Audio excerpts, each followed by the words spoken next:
Hello বন্ধুরা, আজ রান্নার রেসিপি নিয়ে চলে এলাম। আজ হবে ফুলকপি দিয়ে মাছের ঝোল। রুই মাছ এনেছি, জ্যান্ত রুই মাছ কিনে এনেছি। এই কেটে নুন হলদি মাখিয়ে রেখেছি। তেলটা গরম হয়ে গেছে, সর্ষে তেল দিয়েছি কড়াতে। আর মাছটা তুলে দিচ্ছি।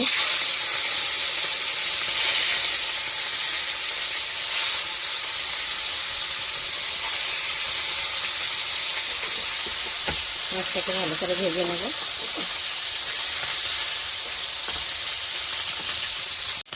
বন্ধুরা, আমার মাছ ভাজা হয়ে গেছে, খুব সুন্দর ভালোভাবে ভেজেছি। বেশি ভালো করে ভেজে নিয়েছি, তুলে নিচ্ছি।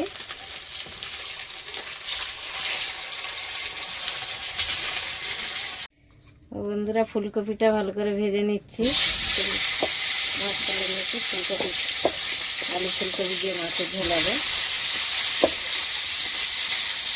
ফুলকপিটা ভালো করে ভেজে নেব।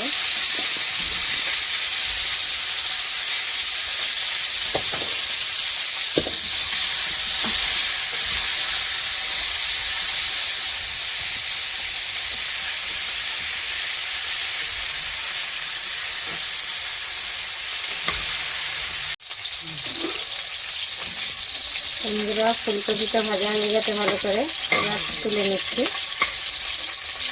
লাল লাল করে ভেজে নিয়েছি। ঠান্ডার সময় ভালো লাগে মাছের ঝোল ফুলকপি দিয়ে খেতে। তাই বাচ্চারা মেয়ে বললো, মা ফুলকপি দিয়ে মাছের ঝোল করো। আর বেড়াতে গেছিল মানালি খেতে এসছে, তাই বললো ফুলকপি মাছের ঝোল খাবো। ফোড়নে 5 ফোড়ন দিচ্ছি। 5 ফোড়নটা হয়ে আর পেঁয়াজ দেবো না, ধুয়ে দেবো। 5 ফোড়ন, টমেটো কুচিয়ে রেখেছি, টমেটো দিয়ে দিচ্ছি।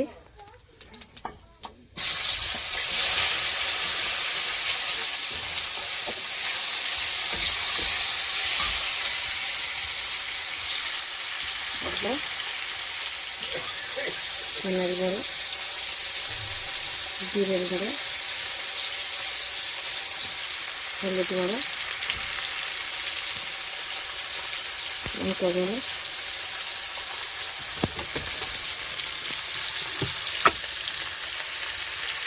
পরিমাণ মতন নুন,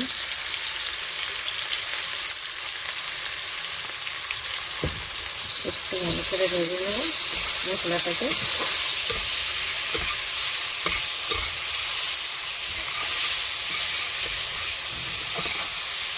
একটু ঢেকে দেবো, মশলাটা ভালো করে তেল ছেড়ে দেবো।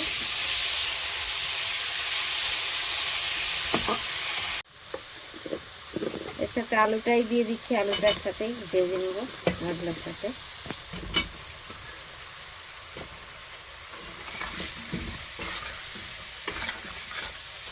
একটু ঢেকে দেবো।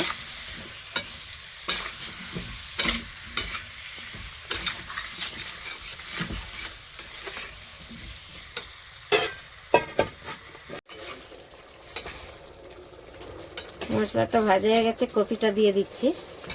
কপিটা একটু ভালো করে নেব।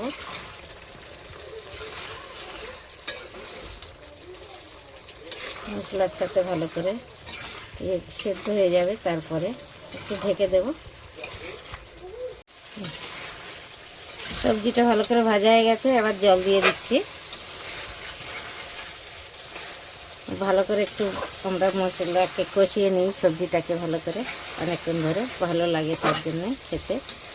সেই জন্য একটু দেরি লাগে আমাদের সবজিটাকে ভালো করে কষতে। এবার জল দিয়ে দিচ্ছি।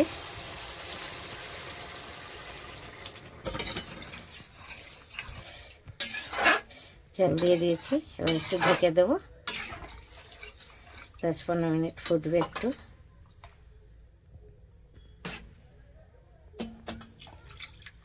বন্ধুরা, ঝোলটা ভালো করে ফুটছে টকবক করে। এবার মাছ তুলে দিচ্ছি। ঝোলটা খুব সুন্দর হয়ে ফুটছে একদম। মাছ দিয়ে দিচ্ছি।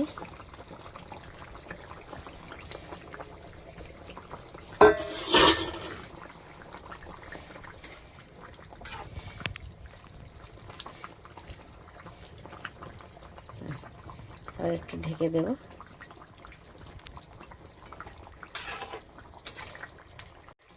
মাছের ঝোলটা হয়ে গেছে, উপর থেকে ধনেপাতা দিয়ে দিচ্ছি। পাতলা ঝোলে ধনেপাতা দিলে খুবই ভালো লাগে খেতে, ঠান্ডার সময় তো ধনেপাতাও দিয়ে দিচ্ছি। বন্ধুরা, আমার মাছের ঝোল হয়ে গেছে। আপনারা চাইলেন এমন করে খেতে পারবেন, ভালো লাগবে। ফুলকপি আলু দিয়ে মাছের ঝোল, উপর থেকে ধনেপাতা, খুব সুন্দর হয়েছে, খেতেও ভালো লাগবে। ভালো লাগলে লাইক কমেন্ট শেয়ার করবেন জরুর। Thank you.